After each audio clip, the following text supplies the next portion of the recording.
میرا نام عمر 11 سال ہے۔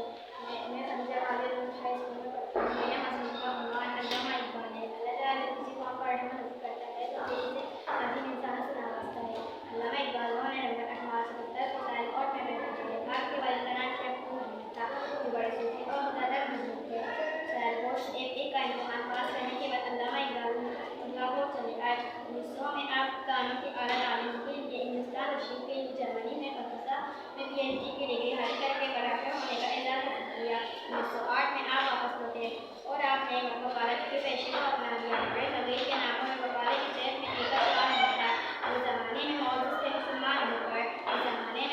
مسلمان ہو کر اور تم خوار ہوئے ذائقے کو ماننے پر۔ علامہ اقبال نے اپنی شاعری میں مسلمان بر صغیر کے بیدار ہونے کے لیے اپنائی۔ علامہ اقبال نے جب ہندوؤں کے مسلمانوں کی خستہ حالی بے بسی پر نظر ڈالی تو آپ کا پھر خون کے آنسو رویا۔ 1903 میں الہ آباد کے علم لیگ کے سالانہ اجلاس کی صدارت کرتے ہوئے آپ نے جو خطبہ دیا اسے آزاد مسلم کی طرف پہلا قدم کہا جاتا ہے۔